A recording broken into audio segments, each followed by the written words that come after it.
If you are planning to have a baby in Switzerland, or you are already expecting and looking for practical information about giving birth in Switzerland, you are in the right place. Hello and welcome to this video.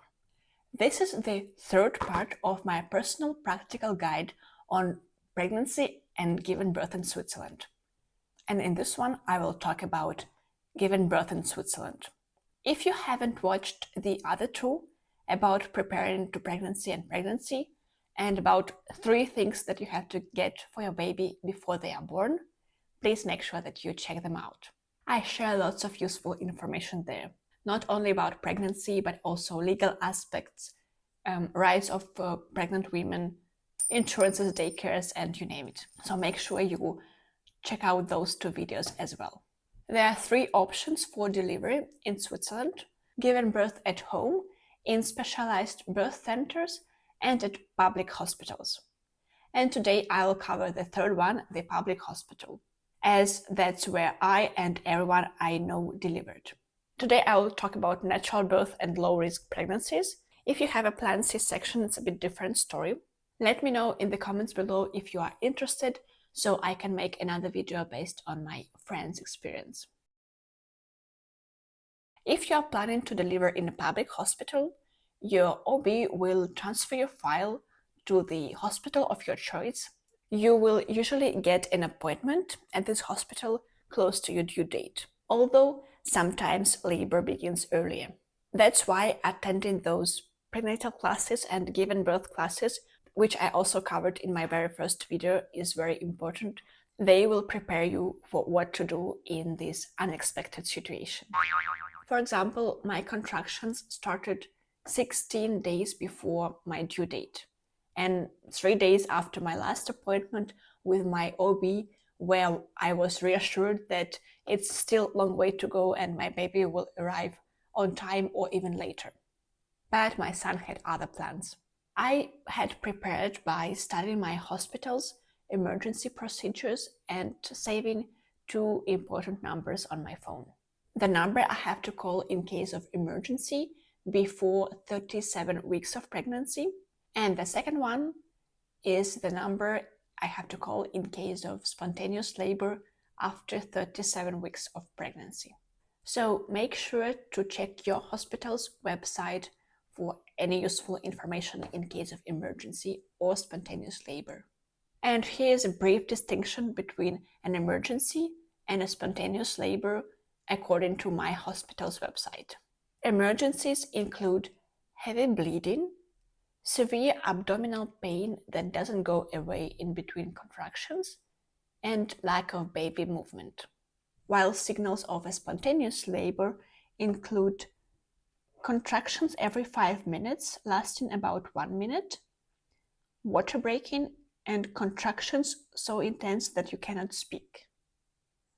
Always call your hospital in advance for advice unless it's emergency.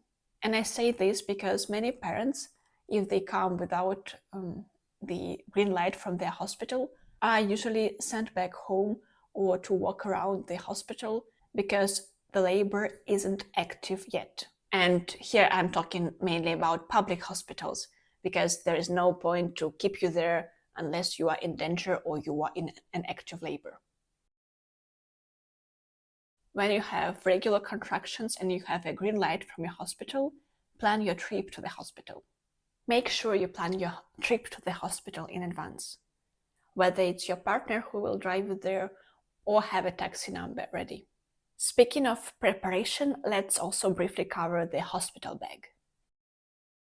Actually, almost everything is provided in the hospital. I don't think you really need to spend lots of time on preparing your hospital bag, unless it's for your peace of mind. Here's the list that my hospital provides with some of my personal advice. For you, you need some clothes for your stay and return home. And the clothes for your stay should be comfortable, loose, and most importantly, practical for breastfeeding. Then your toiletries and 2 nursing bras. I can extend this list with the long cord phone charger and a set of headphones. And what do you need for your baby? Literally Everything that baby needs is provided by the hospital, like diapers, bodies, pajamas, even sleeping bags, and nursing pillows. Everything was provided in my hospital, so check with your hospital. But all of this belongs to the hospital, so you have to return it when you go back home. So the only thing that my hospital requires to have for baby is the sleeping bag, although they provided one for us, but it was useful to have a spare one. And of course, you need clothes for your newborn to go back home according to the season and weather conditions. And the last one is the pram or the car seat, depending on how you're going back home. When you come to the hospital, at the reception, they will ask for your ID, your health insurance, and your marital status. If you are married, your spouse is automatically the baby's guardian and decision maker in case of emergencies. Also, if you are married, your husband is automatically a father of the baby. That's why they ask all of this information that you probably find irrelevant when you are in labor at the reception. If you are a married couple and you married in Switzerland, you don't have to prepare anything except for your family certificate that you get here.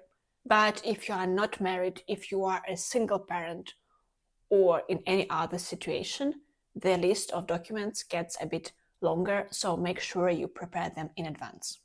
I will link the list of the documents that are required according to each situation for our canton down below, but you can also find online this list for your canton of residence.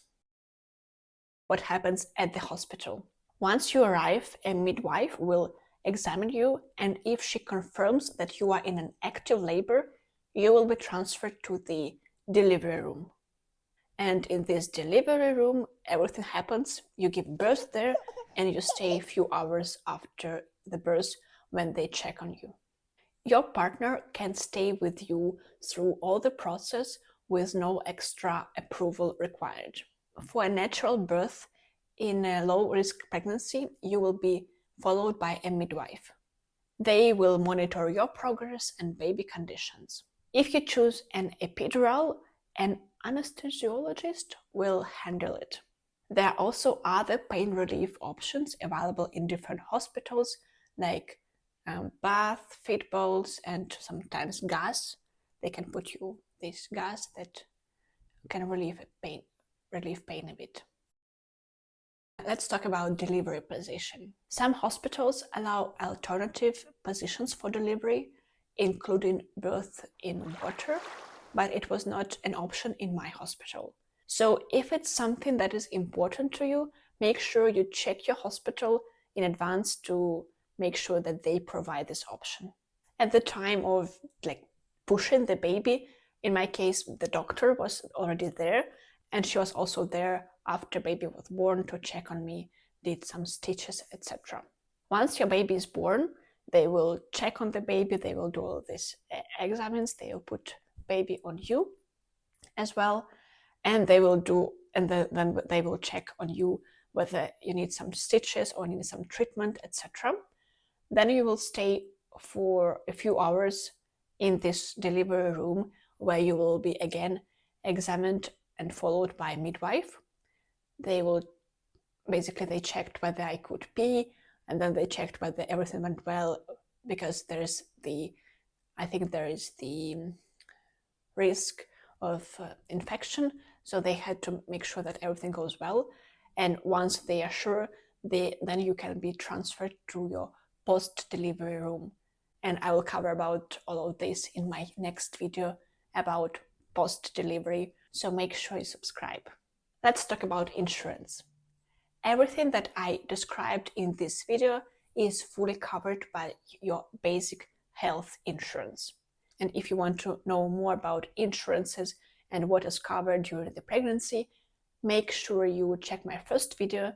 I will also talk about what is covered by insurance postpartum in my next video about that period. So let's talk about key takeaways. So choose the hospital that aligns with your delivery preferences. Save your hospital maternity emergency numbers. For spontaneous labor, call ahead before going to the hospital because there's the chance that you will be sent back. And prepare all the administrative documents in advance. I hope this video helps you feeling more prepared for giving birth in Switzerland. Wishing you all smooth and safe delivery. In the next video, I will talk about postpartum care, including your first days in the hospital and first weeks at home, midwife visits and more. So make sure you subscribe so you don't miss it. Thanks a lot for watching and see you soon.